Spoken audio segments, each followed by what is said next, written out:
Do you want to put that on the video?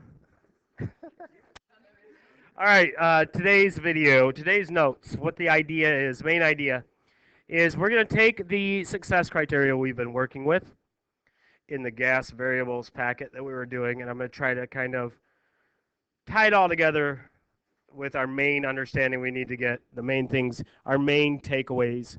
But I've got these notes today, 11/21, for today's date, and I call this part the sliding wall. So you got to picture this in your head, all right? We've got this big room, and in the middle of the room is a divider, like one of those, kind of like my fake wall over there. But the thing is this divider is on wheels. It can go back and forth. Okay, it can go over here. It could go over here. Okay, or it can go directly in the middle. All right. Okay. Um, but what we're gonna do is that good? It's good now. Let's pretend that's the middle. What is the right side too big still?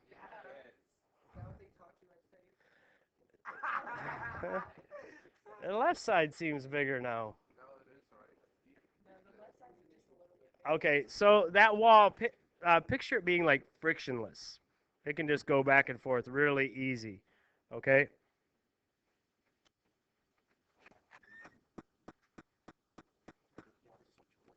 To who? She's down in the art room.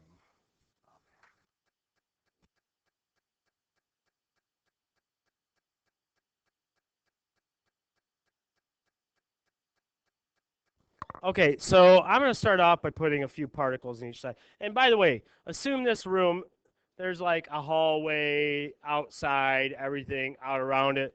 So we have all these particles out here doing their things. I'm not going to bother making arrows on all these or anything like that. But we have all these outside too, okay? But I'm going to start out by putting like 4 gas particles in each maybe. And I'm going to show them moving, not super fast. Yeah, you can jot this down, so make sure you've got it. All right, and then on the other side, I'm also going to put 4 gas particles here in random places and arrows about the same length. Okay, so if the arrows are about the same length, then what does that imply? They are moving at the same speed. That is correct. What do we call that? Kinetic what? Kinetic energy. Average kinetic energy is their speed, right?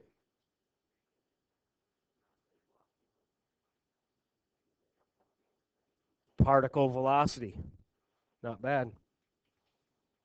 Okay, and that is directly related to what? Temperature, right? So if we increase the temperature, the particles are going to move faster, which means the particles will have higher kinetic energy. Main idea is to understand what's going on the inside of the box. Okay. So the first thing I'm going to do is I am going to add 4 more particles over here. I just put them in. I pumped in some more gas. Okay. So if that happens, what do you think will happen to the wall in the middle? It's frictionless. It can move either way. There's more pressure on it. Let's call this room 1. And this is room 2. Okay? So you would say that there's more pressure in room 1. How many people agree? Okay? So who disagrees?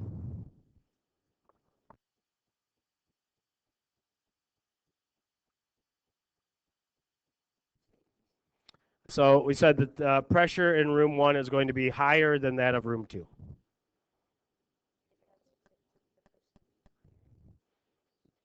Yep, he's saying the pressure will be higher in this room as opposed to this room. Correct? You agree? Okay, so if the pressure is greater on the left, well, first of all, let's write down some of these relationships as we go. So you're telling me that if I add more gas, that will cause, so if I increase the amount of gas, it will increase the pressure. That's what we're saying so far, right? So what do we call that? Is that directly proportional? Is that inversely proportional? What is that? Directly, because they're both going up, right? And so is there another way to explain what pressure is? So why do you say the pressure is greater on the left?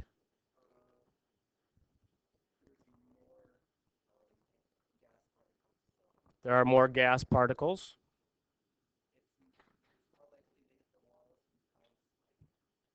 It's going to hit the wall. The gas particles are going to hit the walls.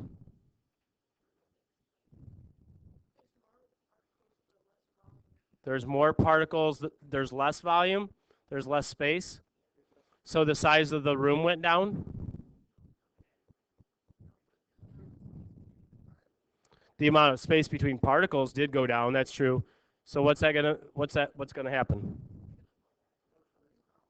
Okay, so the particles are going to bump into each other more often.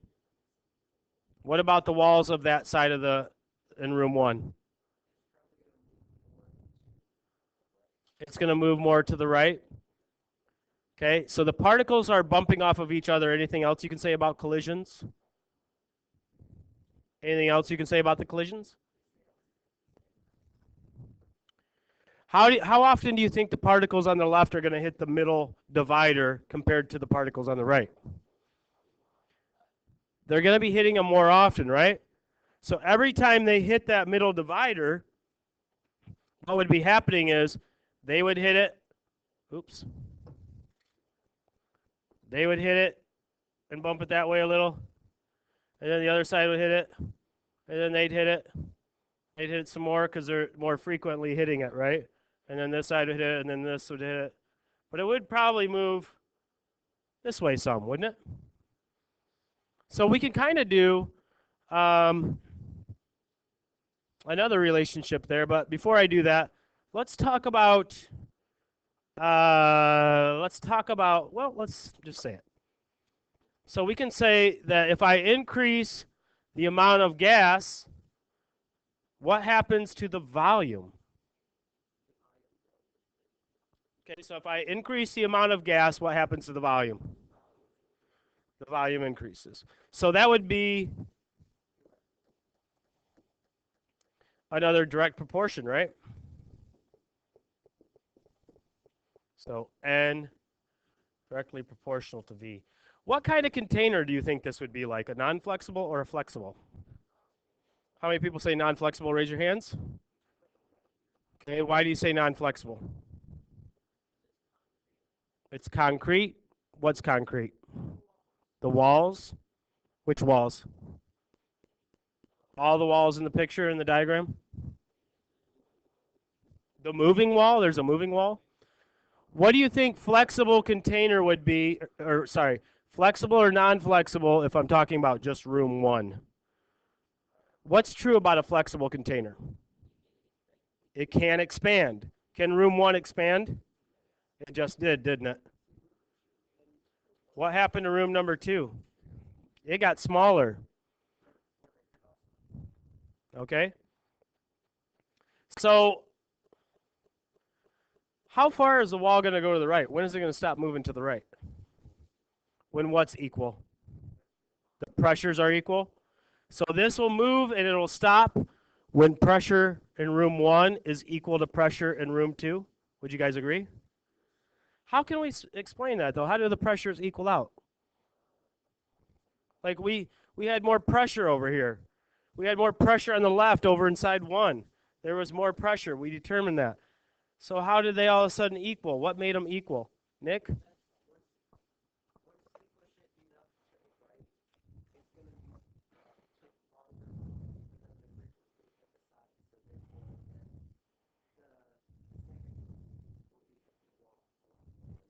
Okay. And Cash, you were going to say, I think something similar, but you want to say it in your words?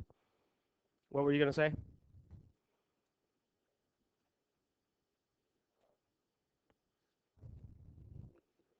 Hmm. I think you said volume. Okay, and that's what Nick is saying too. So you guys are both on the same page. Anybody else want to add to that? So if I think of pressure purely as how often the particles hit the wall, we can also think with what force, but just think in terms of how often they hit the wall. How often are they going to hit on this side if this room keeps getting bigger? It's going to start being less and less and less, right? Like I tell you guys, we picture the students as particles running around the room with blindfolds. Okay, how often would you hit the walls? Okay, now let's go to the gym and do it. How often would we hit the walls? Less often. Well, you want to actually go do the experiment with blindfolds? I don't know, that might be dangerous. Um, okay, now I'm going to do something else.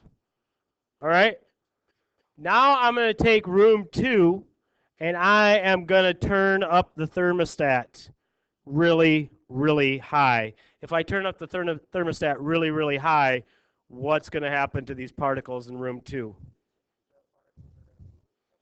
They're going to move a lot faster, aren't they? How do we show that?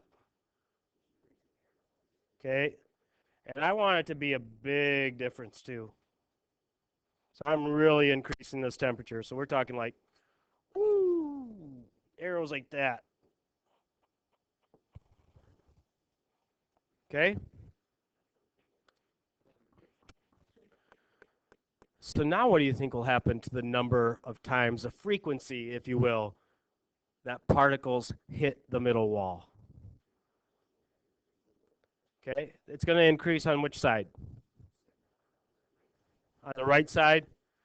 So it's safe to say that maybe this middle wall would be hit from the right side. And why does it always do that? Move a little that way, move a little more, move a little more, maybe get bumped back, move a little more, bump back, move a little more. But it might come back more to middle, right? It might not be the middle, but that's okay. Um, so what I did there was I increased the temperature, and what can we say? What other variables were affected? Pressure. What did the pressure do? It increased. Okay, so if the temperature went up and the pressure went up, what kind of relationship? Direct. Okay. So I can say T is directly proportional to pressure. How far is that wall going to move? What's going to make it stop?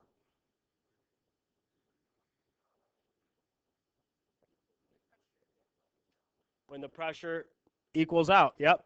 Eventually it's going to get to a point where the particles on the right are hit in room 2 are hitting the wall about as often as the particles on the left in room 1. Make sense? Does that make sense, this concept? Try to explain it this way because maybe it'll make more sense. And you see this wall moving back and forth. Maybe initially, before we studied this stuff with gas particles and movement and pressure, you may have observed that and just thought that like something is sucking that wall to the left, but it's not. There is no pulling on objects with particles. The only thing they can do is push.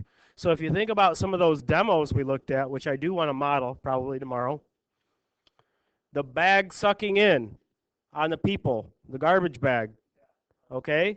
That's not anything pulling the bag tight against you. What that is particles on the outside are hitting a lot more frequently than particles on the inside. Why? Because I made it so that there were a lot less on the inside, didn't I?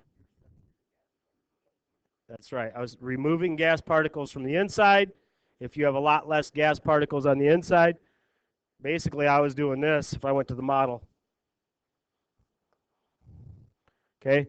Basically I was removing gas particles.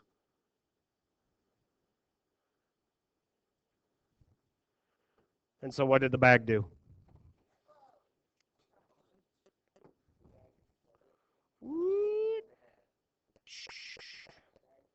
Right?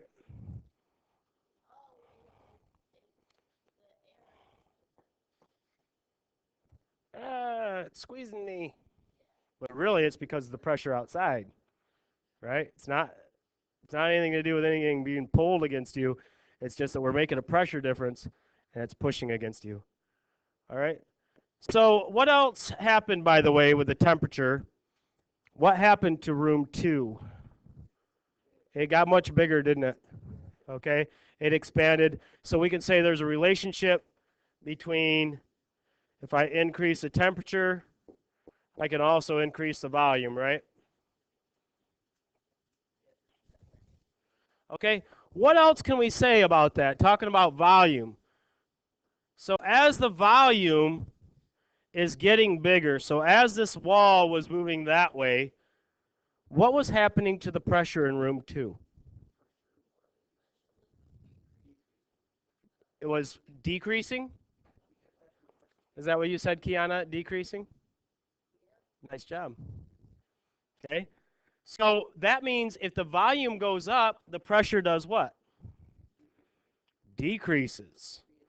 So if volume goes up, the pressure goes down. Okay? And what kind of relationship is that? Inverse. Okay? So temperature and volume were direct. Volume is directly proportional to 1 over P. So all this stuff we're doing is going to help us get to our next success criteria using gas laws. Okay? And it says, I can apply these laws of gases called gas laws to everyday situations. Okay? Yeah, we'll be done here pretty quick in another 20 minutes. All right. So if I look at these relationships, I can build an equation. That's what you were doing at the end of the packet. Okay? So whenever I say something is directly proportional, like if I have N is directly proportional to pressure, I can start to build an equation by taking out that proportion sign and making an equal sign. Okay? So when something's directly proportional, that means they would be on opposite sides of the equation. Because if you see here, if I increased the amount of gas, then in order for them to be equal, the pressure would also have to increase. Okay? Got to stay with me on this. All right, what about, I see in the second one we have amount of gas is directly proportional to volume. So which side of the equation should I put volume on?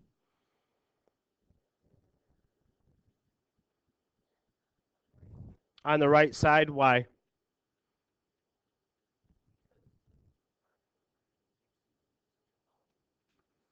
Okay, so we know that amount of gas and volume are directly proportional, right?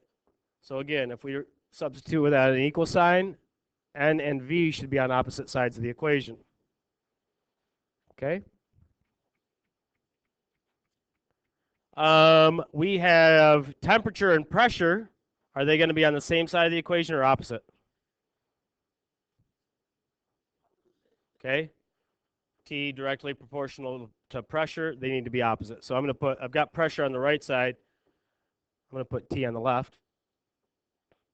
Volume and temperature, we already have them in the equation, but let's check it. T is directly proportional to V, so they should be on opposite sides of the equation. They are. Cool.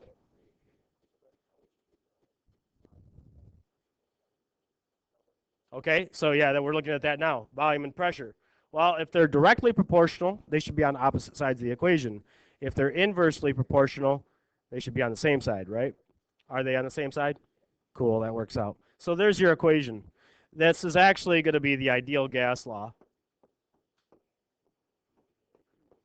And the way it is usually written is PV equals NRT. R, what's that? It's the ideal gas constant. We'll talk about that later when we actually do problems with that. Okay? So it's just a constant. It's always the same number. Okay, this is going to lead us into the actual gas laws themselves, and it's really easy. By the way, quick show of hands.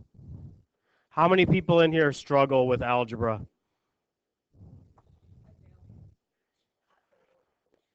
Don't be shy. Is that really just those 5? Okay, and if you do, don't worry. I'm going to try to explain it as many different ways as possible to help you understand it and get good at it. And what I need from you guys, just honest effort to do your best, and I guarantee it'll start clicking. All right? So I have this way of teaching gas laws that I have not yet patented it, so don't steal my idea. But I call it the gas laws triangle. And the gas laws triangle looks like this. Okay? You're going to have to, for gas laws, you're going to have to memorize one thing that's pretty easy, especially if you say it a lot, PV over T. PV over T. Say it with me. Ready? PV over T. Me again. Ready? PV over T. Everybody has to say it, though, or else we keep doing it. PV over T. A little faster. PV over T. A little faster. PV over T. PV over T. PV over T. So PV over T represents our variables: pressure, volume, temperature.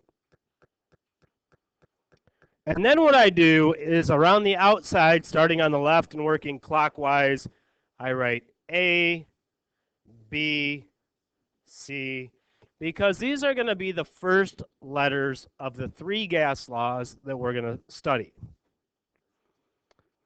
Okay? So this is how it works.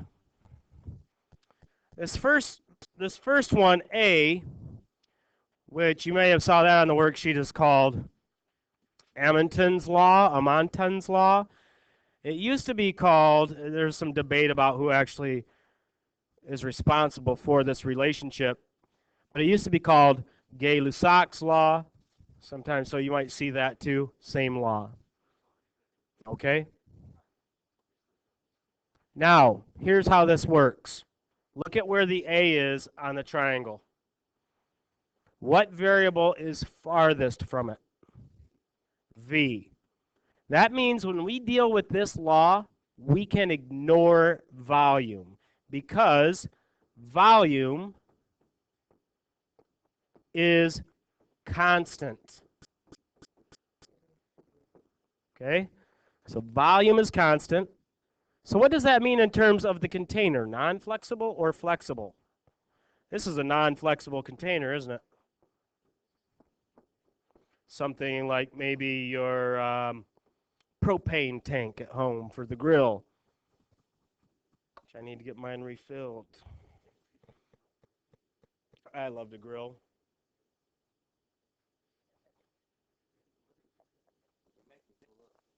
Okay, now here's the other way we use this. So this particular law deals with the 2 variables that are closest to it. We ignore volume. What 2 variables are closest to it? Pressure and temperature. So this law is a relationship between pressure and temperature in a non-flexible container. Okay? And the way it's written is P over T. So what do I do to write this law? I write P over T equals P over T. I just do that twice. P over T equals P over T.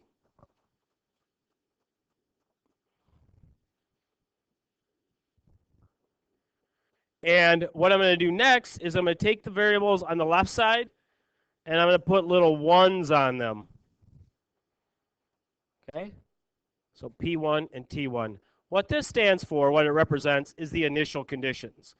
So we're going to be able to use these gas laws to say the initial pressure is this, the initial temperature is this, what is the new pressure, or what is the new temperature. So for those on the right, I'm going to put little 2s. All right?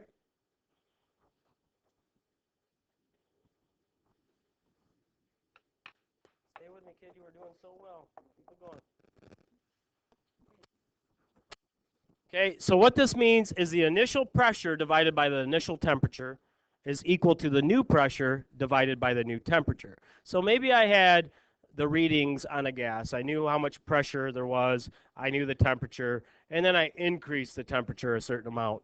I could then use this equation to find the new pressure, what it should go to. Now, if we have a non-flexible container, okay, non-flexible container, if I increase the temperature of the gas in that container, what do you think will happen to the pressure?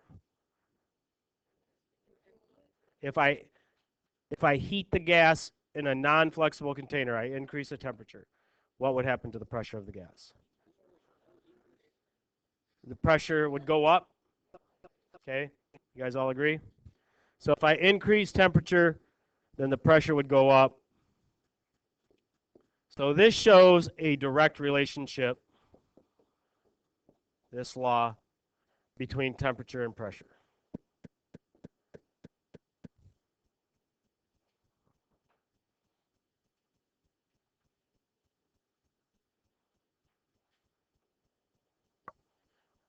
Everybody got that? So the next one we're going to do is B, and that stands for Boyle's law. And I know you can't really see it on my smartboard video now, but you guys have it in your notes in front of you. So can you tell me, if we look at the B on top, what variable is farthest from it? T. So that means in Boyle's law, the temperature can be ignored because the temperature is staying constant. It's not changing. So we're keeping a gas at a constant pressure. What are the two variables closest to it? Pressure and volume. Is it pressure over volume, volume over pressure, pressure times volume? What do you think? It is times this time because they're next to each other. It's not pressure over volume. It's not volume over pressure. It's pressure and volume next to each other. So for Boyle's law, it's going to be P times V equals P times V. So in this one, in Boyle's law, we're studying the relationship between pressure and volume. And again, I'm going to take the variables on the left side and put little ones on them as what we call subscripts. You'll learn more about those later. And put little twos on the right side of the equation. Is this a flexible container or is it a non-flexible container? Flexible. Why is it flexible? The volume is not constant anymore, so this is a flexible container. This could be a balloon.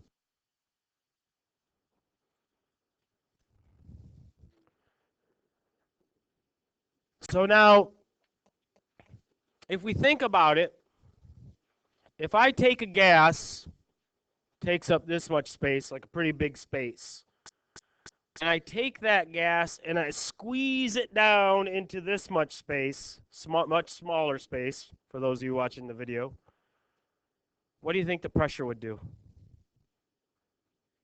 Decrease? Anybody disagree? Why would it decrease? The volume is decreasing. Okay. Think about this again in terms of the classroom, us as particles, and the gym.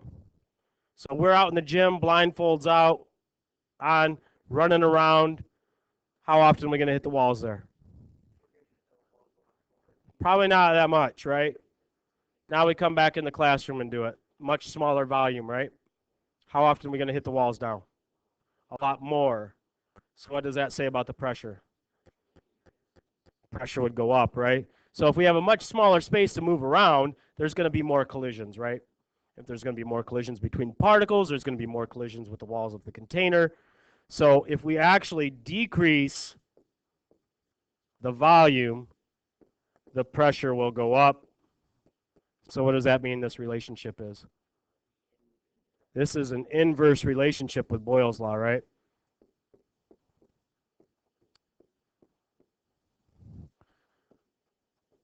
Oops.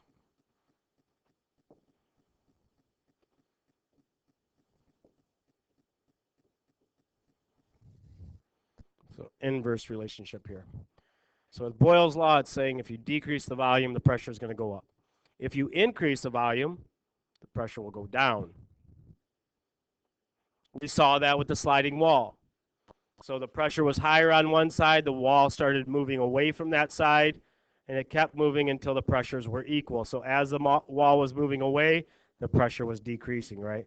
As the volume of the room was increasing, the pressure was going down. All right. And our last one is going to be Charles' law. So this is the C on your gas laws triangle. So with the C, what variable is farthest away from that? P.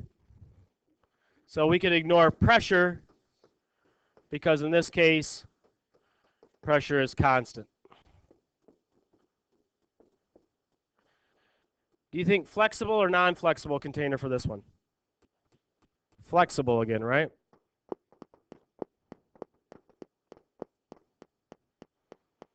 And what do you think the formula will be?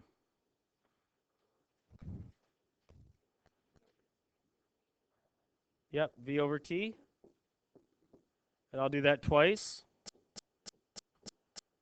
V over T equals V over T. Put 1's on the left side.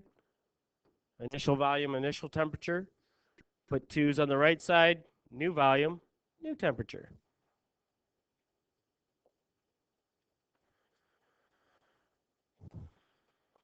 So if we have a flexible container like a balloon, and I increase the temperature of the gas inside, what do you think will happen to the volume of the balloon? Will it get larger or smaller?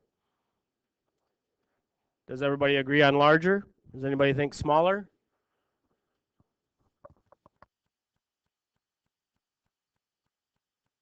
You think larger also? Okay.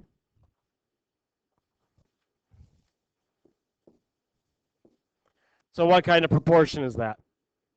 Direct. So this shows a direct proportion between temperature and volume.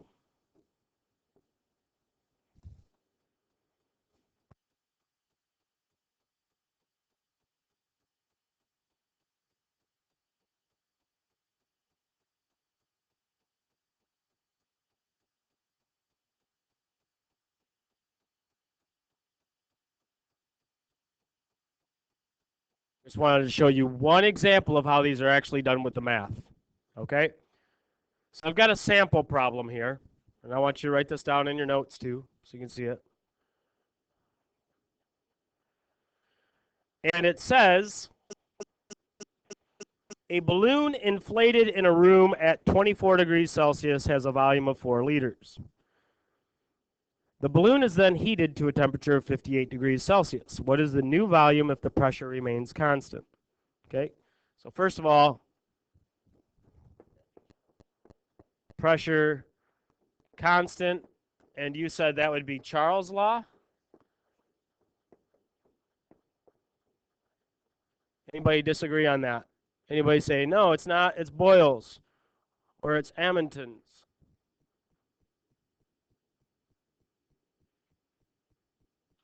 Okay, so Charles' law, what does Charles' law say then?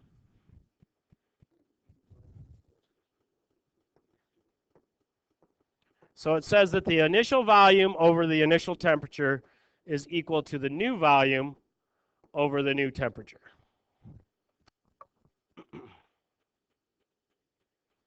Okay, so I just got to figure out what those things are. Well, so it said in the word problem here, balloon inflated in a room at 24 degrees Celsius has a volume of 4 liters.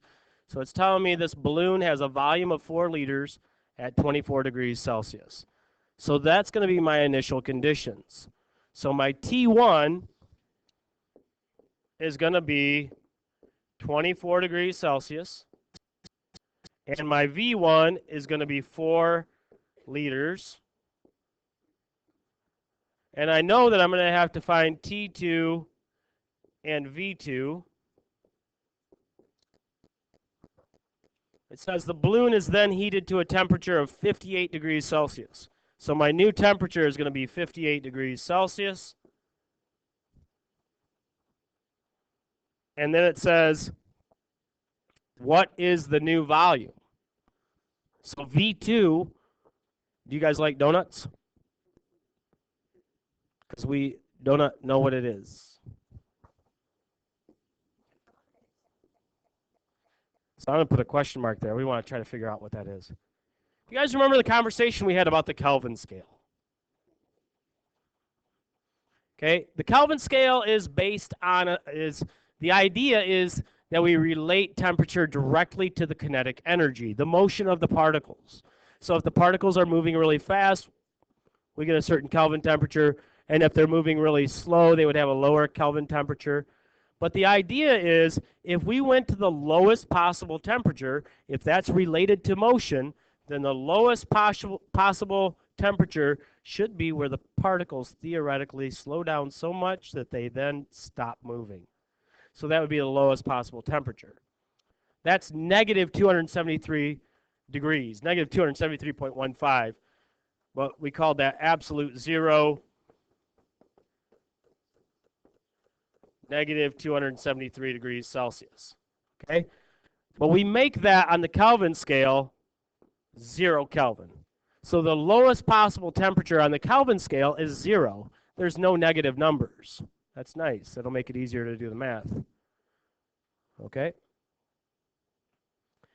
But now when we do these gas laws, we do have to convert all the Celsius temperatures to Kelvin. So we just add 273. So temperature 1, instead of writing that as 24 degrees Celsius, I'm going to add 273 to that, which is going to make 297 Kelvin. And the new temperature, instead of being 58 degrees Celsius, if I add 273 to that, that's going to be 331 Kelvin. All right? So always use Kelvin temperatures for your temperatures in the gas laws. That's one of the easy things to forget. Just always remember, always make sure your temperatures are in Kelvin. Step 1. Now what I'm going to do is I'm just going to plug in my numbers. What is V1 up here? What is that? The initial volume. And what's the number? 4 liters. So I'm going to put 4.00 liters over T1. And what is T1? 297 Kelvin. And that's going to equal V2. What's V2? We don't know, do we? So I'm just going to write V2 over T2. What's T2? So you'll notice there's 4 things, and you're given 3. You got to solve for the 4th. That's how all these problems will work. You're given 4 variables. They'll tell you 3 of them. Solve for the 4th. That's how all these problems work. It's pretty easy. But here's the rules for those of you not very good at algebra to solve for the unknown. The first thing we have to do, step 1, is make sure the variable you're trying to solve for is on the top part of the equation, meaning it's not in the denominator. Okay? So it's not on the bottom part. And so right now, it's on the top. Good. We'll leave it there. The second thing we want to do is make sure that it's all by itself. Now, right now, it's not by itself because it's being divided by 331 Kelvin. So we can take care of that by just doing the opposite. So if the variable is being divided by 331 Kelvin, I'm just going to multiply that variable by 331 Kelvin. But here's the idea. You can't forget this. In order to be fair, whatever you do to one side of the equation, you got to do it to the other side of the equation. So over here, I'm also going to do 331K times this side. Okay? Now, the reason I did that is because if I have V2 times 331K and I divide that by 331K, it's just V2. This cancels out. So now my new equation is 331 Kelvin times 4 liters. Divide that answer by 297 Kelvin, and I'll find my new volume. Okay? So let's try it. So 331K times 4 gives me 1,324. And the units would be Kelvin times liters, and that's over 297 Kelvin, and that equals V2. So now all I have to do is take 1324 and divide that by 297, and I get 4.46. And my units are liters, and that's my answer. And we can use our knowledge of the gas laws and the relationships to make sure that this makes sense. In Charles' law, if we increase the temperature, what should happen to the volume? It should increase, okay? And pay attention to how much you did it. So if we look at the temperature went from 297 up to 331. So it went up a little bit. What happened to the volume? Went from 4 to 4.46. It went up a little bit. Makes sense, doesn't it? You can also pay attention to the factors. Like if I double the temperature, the volume should double. If the temperature was cut in half, the volume should go down by half. Okay, so if I do these problems and I see the temperature goes up, the volume should go up. The temperature went up by twice as much, but my volume went up by like 10 times as much, might be a problem. All right, thanks for staying with me through all that. I know it wasn't super exciting, but a lot of knowledge there that we're going to be using quite a bit in class.